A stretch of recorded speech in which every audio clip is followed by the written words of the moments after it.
तरफ से आप इस प्रोग्राम देख रहे हैं सलाम जे के गुलिस्तान न्यूज का मॉर्निंग शो और मॉर्निंग शो लेकर मैं हूं आपका मेजबान इशफाक गौहर। मेरे साथ नई दिल्ली स्टूडियो में मौजूद है खुशामदीद, मैं हूं आसिफ रशीद आपके साथ।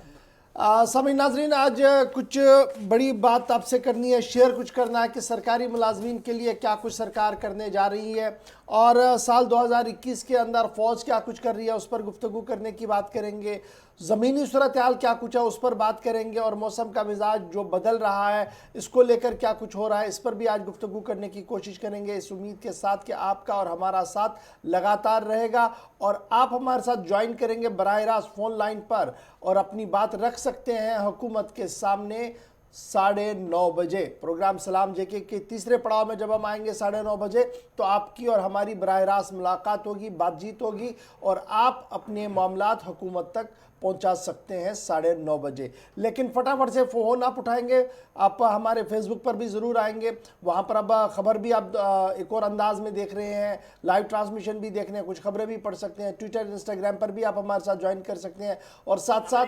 www.gulistannews.in पर आइएगा ज़रूर। हमारी ऑफिशियल वेबसाइट है जहाँ पर आप टीवी को देखेंगे भी, कुछ खबरें पढ़ेंगे भी और अपनी बात रख भी सकते हैं। तो ये कम्युनिकेशन है आपके और हमारे बीच में ज़राया है जो आपके और हमारे रिश्ते को और मजबूत कर रहे हैं, इस उम्मीद के साथ कि जब हम खबरों के सफ़र को आगे बढ़ाएंगे आप अपने इलाके के जो मौसमी सूरत हाल इस वक्त बन रही है उस पर ज़रूर हमें अपडेट करेंगे ताकि हम लगातार आपके एरिया का हाल अहवाल भी अपने नाजरीन तक पहुंचा सकें। लेकिन फ़िलहाल बढ़ते हैं ज़रा आगे। सबसे पहले बात ज़रा फ़ौज की करते हैं क्योंकि फ़ौजी सरबराह की तरफ से बयान आया है और बयान जो है वो दो तरह का बयान इस वक्त इकट्ठे है। एक बयान नॉर्थ ईस्ट रियासतों को लेकर है और एक बयान जो है वो लाइन ऑफ एक्चुअल कंट्रोल चीन के साथ जो लगने वाली सरहद है या पाकिस्तान के साथ जो लगने वाली सरहद है उसको लेकर है। क्योंकि कल एक तवील बयान फौजी सरबराह की तरफ से सामने आया था जिसमें उन्होंने साफ कर दिया था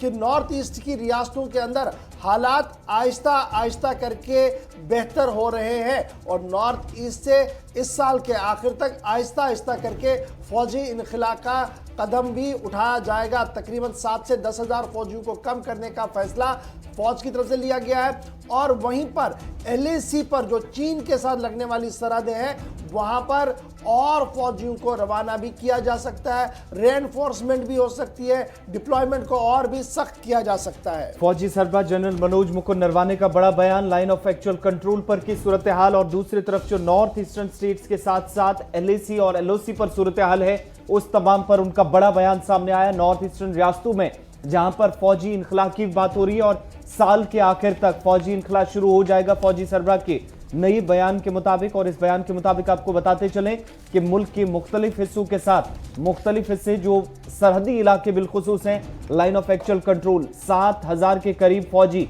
इस साल के आखिर तक फौजी इनखला जब शुरू होगा तो कम किए जाएंगे और दूसरी तरफ 3,000 के करीब फौजी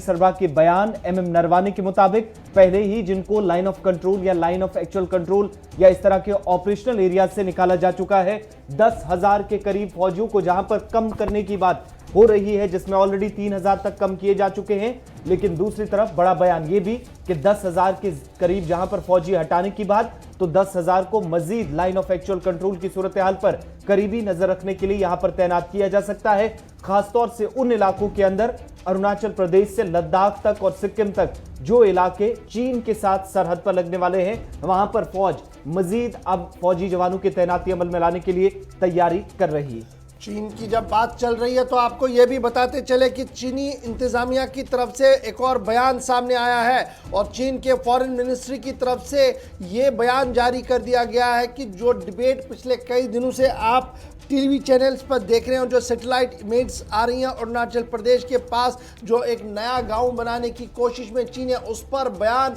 ऑफिशियल स्टेटमेंट जो है वो चीन की तरफ से जारी कर दिया गया है और कहा गया है कि चीन लगातार अरुणाचल प्रदेश को अपना हिस्सा मान रहा है और जहां जहां पर भी वो काम वो दिखाया गया है वो दरअसल 1959 के उस अकॉर्ड के तहत सब कुछ किया गया है जब से हम लगातार बातचीत के दौर में थे। फॉरेन मिनिस्ट्री की तरफ से ये बयान जो है वो साफ कर दिया गया है कि एक प्रोपेगेंडा के तौर पर इस इमेज को दुनिया भर के अंदर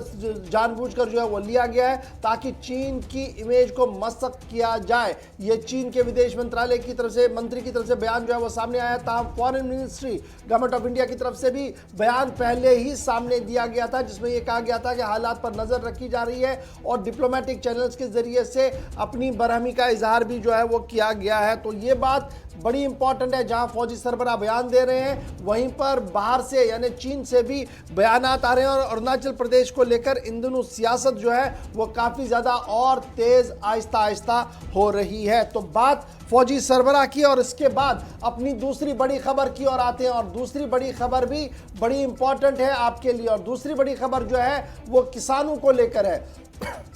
बिल्कुल, बात अब किसानों की भी करते हैं, जहां पर थोड़ी देर में आपको जम्मू कश्मीर और भी लिए चलेंगे, बड़ी और अहम खबरें आपको बताएंगे। लेकिन यहां पर बात अब किसानों के हवाले से, जो किसान तहरीक पंजाब से शुरू हुई थी, एहतजाज दिल्ली की सरहदों तक पहुंचा, उसका आज 58वां दिन है। लेकिन दूसरी तरफ बड़ी खबर यह कि किसानों और हुकूमत के दरमियान एक और बातचीत आज दोपहर होने जा रही है और उस बातचीत से पहले किसानों की तरफ से भी एक बड़ा फैसला लिया गया है। ज़री कवानीन पर जो आर्जी पाबंदी की तजवीज सरकार ने पेश की थी उसको मुस्तरद किया गया, उसको ठुकराया गया है किसानों की तरफ से। और दिल्ली पुलिस के साथ भी दूसरी तरफ आज ही दूसरी अहम मीटिंग दूसरे दिन लगातार होने जा रही, जिसमें यह फैसला होगा कि क्या योम जमहूरिया पर ट्रैक्टर रैली निकाली जाएगी या नहीं, जहां पर किसानों को समझाने की कोशिश दिल्ली पुलिस की तरफ से की जा रही है। लेकिन बड़ी बात यह कि हुकूमत की कोई भी बात मानने से किसान तंजीमों के लीडरान ने इनकार कर दिया है। बड़ी खबर हम आपको बता रहे हैं कि आज 2 मीटिंगें होनी है, एक सरकार के साथ, एक बार फिर किसानों और किसान लीडरों और सरकार के बीच मुलाकात होनी है। बातचीत को आगे बढ़ाने की कोशिश की जाएगी और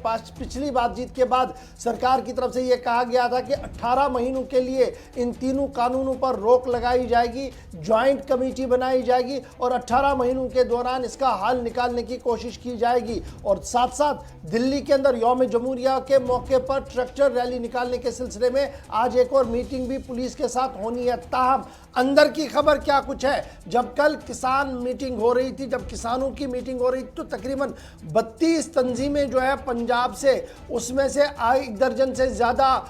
किसान तंजीमों की तरफ से सरकार के मौक़िफ़ की तायद की गई और कहा गया कि सरकार अगर फ़िलहाल कानून पर रोक लगाना चाहती है और बातचीत के लिए जॉइंट कमेटी बनाना चाहती है तो हमने इसका लब्बैक करके आगे बढ़ना होगा और सरकार के साथ मिलकर इसका हल निकालना होगा। तकरीबन 32 में से 12 से ज़्यादा तंजीमें जो थी वो इसके हक में थी, ताहम मेजॉरिटी का वोट जो था वो इसके खिलाफ चला गया कि हमने सरकार की कोई बात नहीं माननी है। जब तक हाँ और ना के बीच यानी सिर्फ कानून वापस लेने तक जब तक सरकार मानेगी नहीं तब तक एहतजाज को जारी रखा जाएगा, इस पर उनकी हामी आई है। तो उसके बाद जो प्रेस कॉन्फ्रेंस हुई है उसमें साफ कर दिया गया है कि सरकार की तरफ से जो 18 महीने की पेशकश थी उसको मुस्तरद किया गया। जब वो मुस्तरद किया गया तो आज मीटिंग के अंदर क्या कुछ होगा आप इस बात को समझ सकते हैं। लेकिन इसके साथ साथ एक और बड़ी बात, राकेश टिकैत जो बड़ी एक ऑर्गेनाइजेशन के हेड भी है, उनकी तरफ से साफ कर दिया गया कि दिल्ली के अंदर ट्रैक्टर रैली भी होगी और दिए भी सजेंगे। ये दिल्ली किसी की बाप की जागीर नहीं है, कोट अनकोट करके मैं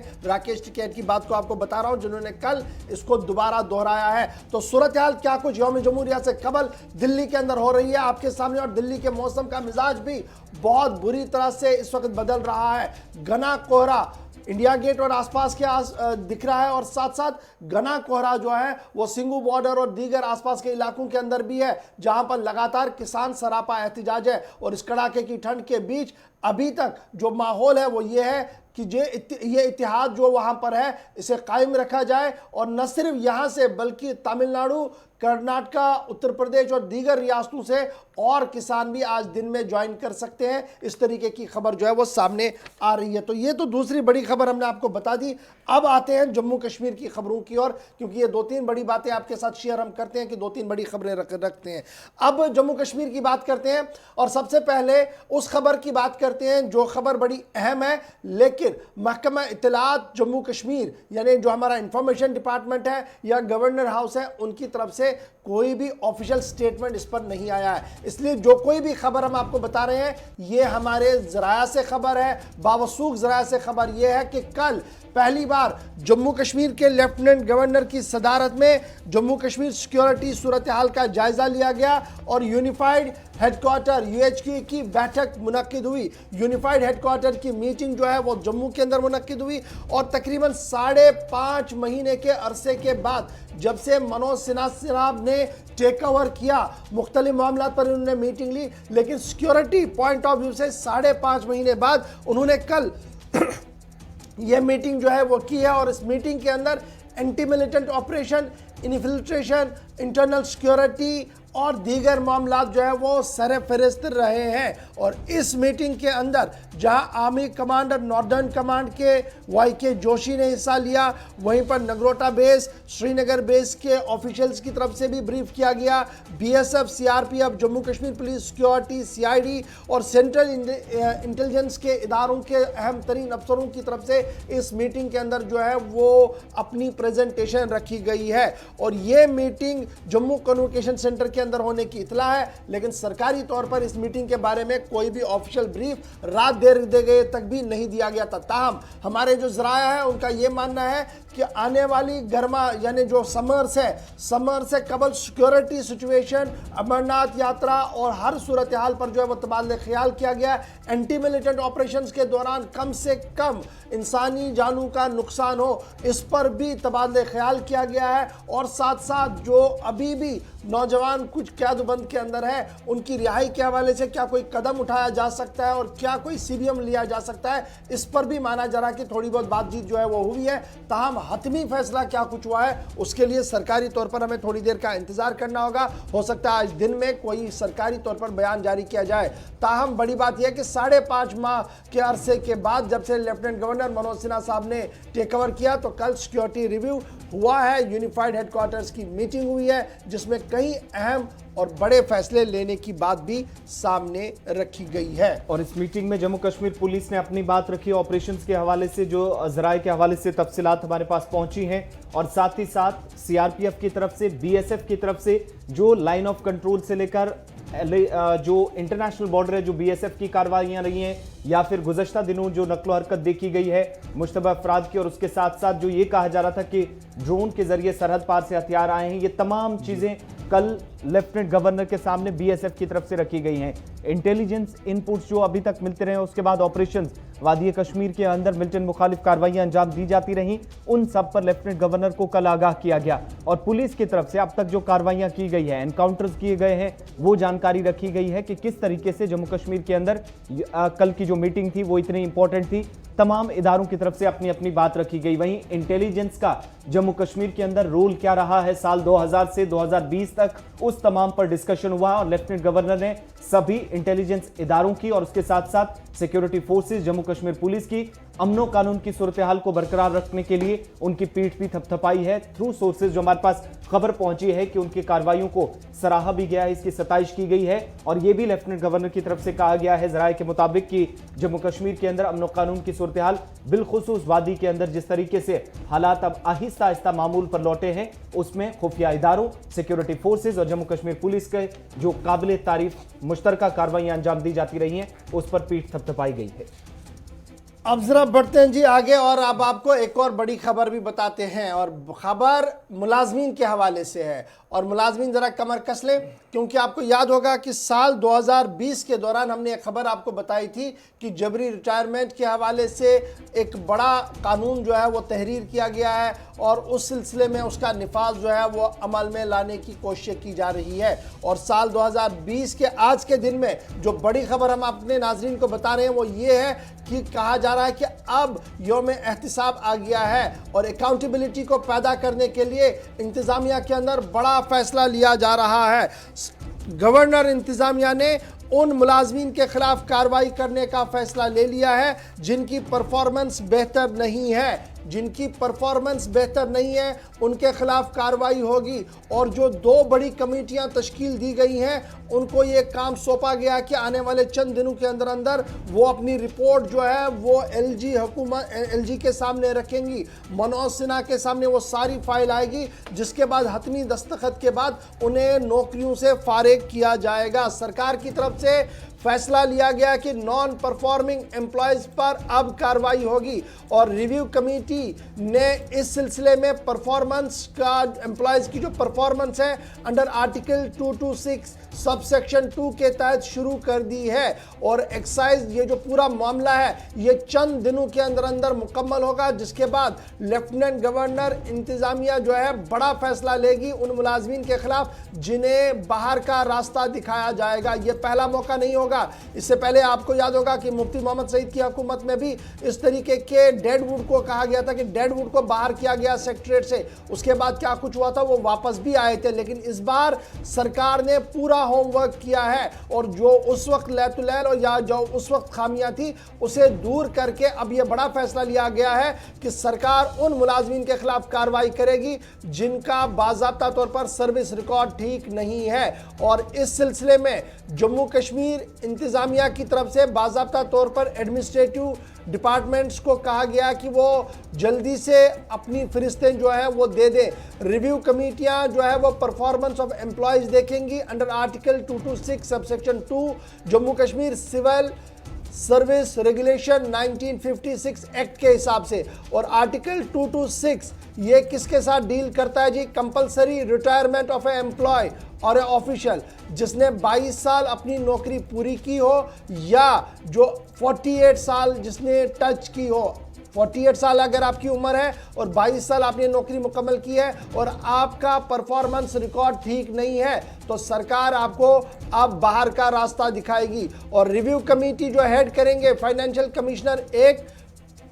फाइनेंशियल कमिश्नर फाइनेंस डिपार्टमेंट और उसके साथ साथ एडमिनिस्ट्रेटिव सेक्रेटरी 5 डिपार्टमेंटों के और साथ साथ principal secretary to lieutenant governor, इनको एक कमेटी को ये हेड करेंगे और इनके जिम्मे जो है अंडर सेक्रेटरी और अंडर सेक्रेटरी के ऊपर वाला मामला, यानी अंडर सेक्रेटरी से ऊपर जितने भी लोग आते हैं वो इस कमेटी के दायरे इख्तियार में है। और अंडर सेक्रेटरी से नीचे वाली कमेटी के लिए फाइनेंशियल कमिश्नर फाइनेंस डिपार्टमेंट और उसके साथ साथ 5 और प्रिंसिपल 5 और लोग जो है वो लगाए गए हैं ताकि वो भी रिव्यू कमेटी जो है वो उन लोगों का देखेगी। और लगभग ये माना जा रहा है जो दूसरी कमेटी है उसमें तकरीबन 40 के करीब एडमिनिस्ट्रेटिव डिपार्टमेंट्स लाए गए हैं यूनियन टेरिटरी के जो गेस्टेड नॉन गेस्टेड एम्प्लॉयज़ के लिए काम करेंगे। और वहाँ पर डॉक्टर अरुण कुमार मेहता जो है उन्हें बड़ा काम सौंपा गया है कि उनकी निगरानी में कमेटी बनाई गई है जिसमें हेल्थ, मेडिकल एजुकेशन और होम के कमिश्नर सेक्रेटरी भी रखे गए हैं ताकि वो ये पूरा मामला तहरीर करेंगे और हुकूमत के सामने वो नाम रखेंगे जिन्हें आर्टिकल 226 सबसेक्शन 2 के तहत फिर कार्रवाई होगी। और बाज़ाब्ता तौर पर चीफ सेक्रेटरी जो है वो इन दोनों कमेटियों को आज खुद निगरानी कर रहे हैं और माना जा रहा है कि आने वाले दिनों के अंदर बड़ा फैसला सरकार की तरफ से लिया जाएगा उन मुलाजमीन के खिलाफ जिनके APAR और ACR ठीक नहीं है। न सिर्फ APAR और ACR ठीक नहीं है बल्कि अब फाइलों को भी खंगाला जा रहा है जो फाइलें अफसरों को भेजी गई थी और उन फाइलों पर उन्होंने काम नहीं किया, नोटा नोटी किस तरीके से की है वो सारी चीज़ें जो है वो देखी जा रही है और उसी पर ये बड़ा फैसला लिया जाएगा। और हमारी जो ज़राया से बात हो रही है जो दोनों कमेटियों के अंदर हमारे ज़राया है 1 दर्जन के करीब छोटे बड़े अफसरों को इस फहरिस्त में फ़िलहाल डाल दिया गया है। ताहम हतमी लिस्ट रवाना करने से पहले एक बार फिर श्रीनगर सिविल सेक्रेटरी और जम्मू सिविल सेक्रेटरी के अंदर मशावरतों का सिलसिला तेज कर दिया गया है जिसके बाद मनोज सिन्हा के हाथ में वो लिस्ट सौंप दी जाएगी जो गालिबन वो खुद जिस पर दस्तखत करवा कर इस बात का ऐलान करेंगे कि ये सारे लोग डेडवुड थे और इनकी वजह से स्टेट एक्सचेकर को नुकसान हो रहा था। तो ये बड़ी खबर कि मुलाजमीन हो जाए तैयार जिनकी परफॉर्मेंस ठीक नहीं है उनके लिए अब मामला बड़ा ख़राब हो रहा है क्योंकि एडमिनिस्ट्रेशन पार्ट पर वो सारी चीज़ें मुकम्मल की जा रही हैं जो कानूनी लवाजमात थे और उसके बाद अब उनकी छुट्टी तय है। तो ये बड़ा फैसला इस वक्त इंतज़ामिया की तरफ से लिया गया है और माना जा रहा है कि बहुत जल्द ये फहरिस्त आवाम के सामने भी हो सकती है। चलिए, बात जम्मू कश्मीर की हो रही है, तामीर और तरक्की की हो रही है और मुलाजमीन की बात हमने आपके सामने रखी, लेकिन अब जरा बात अवामी नुमाइंदों की भी करते हैं। और गुज़श्ता दिनों जो DDC इंतखाबात मुकम्मल हुए 22 दिसंबर को नताइज भी सामने आए थे और उसके बाद से ही सरकार की तरफ से के बाद दीगर फैसले लिए गए और DDC चेयरमैन के इंतखाब का मामला अब इसलिए एक बार फिर सुर्खियों में बना हुआ है। दोबारा शह सुर्खी है, क्योंकि हुकूमती फैसले को अदालत में चैलेंज किया गया कुछ डीडीसी मेंबरान की तरफ से। और इसमें बड़ी बात यह कही गई है कि खवातीन रिजर्वेशन के मामले पर अदालत के सामने जो दरख्वास्त गई है उसमें यह कहा गया कि ऑलरेडी हमारे पास रूल्स एंड रेगुलेशंस थे, ऑलरेडी कानून था, तो दोबारा ऐसे क्यों खवातीन के लिए रिजर्वेशन इस तरीके से जो सरकार की तरफ से फ्रेम किया गया, ये मुल्क के आइन के खिलाफ है और आइन की कुछ दफा जो शिके हैं उनके खिलाफ जाता है, उनकी रूह के खिलाफ जाता है, जो अदालत के अंदर समात जिस पर आज माना जा रहा कि हो सकती है, जो हुकूमती फैसले को चैलेंज किया गया है, जिस पर आज जम्मू कश्मीर हाई कोर्ट के अंदर समात हो सकती है। और कई जो डीडीसी मेंबरान हैं जिनने ऐतराज सरकार के इस फैसले पर किया था, जिसके बाद उन्होंने हुकूमत के इस फैसले के खिलाफ अदालत का दरवाजा खटखटाने की बात कही थी। और अब जो दरख्वास्त अदालत में पहुंची है जिस पर आज मुतवक्को है कि समात हो जा रही है। हुकूमत की तरफ से यह साफ कर दिया गया था कि खवातीन की रिजर्वेशन, SC ST की रिजर्वेशन को लेकर एक बाज़ाब्ता तौर पर रोस्टर बनाया गया है और उस रोस्टर को लेकर अब सियासत काफ़ी ज़्यादा तेज़ हो रही है। और कई लोगों की तरफ से जहां पहले ज़ुबानी खर्च करके इस पर एहतजाज किया गया था, जब कुछ बना नहीं तो अब अदालत का दरवाज़ा जो है वो खटखटाया गया है और आज बाज़ाब्ता तौर पर इस पिटीशन की समाअत जम्मू कश्मीर हाई कोर्ट के अंदर होनी है। क्योंकि लोगों का मानना है, जो लोग अदालत के अंदर गए हैं उनका मानना है कि आईन हिंद के साथ साथ जो पंचायती राज एक्ट इस वक्त मुल्क के अंदर नाफिज किया गया और जम्मू कश्मीर के अंदर नाफिज किया गया है, यह उसकी सरीहन खिलाफ वर्जी है और हुकूमत जानबूझकर ब्लॉक करना चाहती है कुछ मामलात को जो किसी भी कीमत पर जायज़ नहीं है। और मिसाल के तौर पर अपनी पिटीशन में जो बात वो लिख रहे हैं, उनका मानना है कि सांबा जहां पर SC पॉपुलेशन सबसे ज़्यादा है उसको ओपन मेरिट में डाल दिया गया है, जो सरीहन खिलाफ वर्जी है।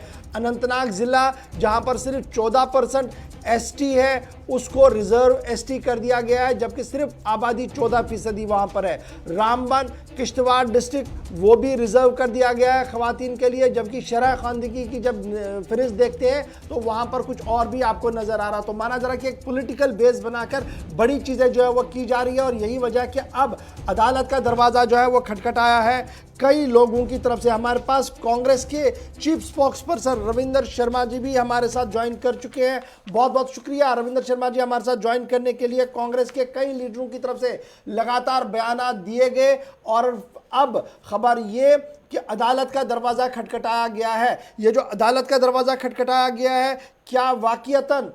ये जो रूह है कानून की उसको मस करके जब कुछ हाथ नहीं लगा अब अदालत पर पहुंचे हैं लोग, या जो हुकूमत का फैसला था वो सही है और सियासी जमातें इस पर सियासत कर रही है? किस तरीके से आप इसको देख रहे हैं? देखिए, पहली बात तो यह है कि वुमेन रिजर्वेशन 73rd अमेंडमेंट के तहत ही जम्मू कश्मीर में हुई थी और पूरे देश भर में 33% वुमेन रिजर्वेशन जो है 73rd कानून के तहत पंचायत राज में हुई, 74 से अर्बन बॉडीज में हुई। और आज जितनी भी वुमेन आप देखते हैं जम्मू कश्मीर में, चाहे वो पंच है, सरपंच है, DDC की चेयरपर्सन है, अब DDC की मेंबर्स भी हैं और कल DDC चेयरपर्सन होंगी, वो 73rd की वजह से ये सारा कुछ मुमकिन हुआ है। और उसकी रूह दूसरी ये है कि SC और ST को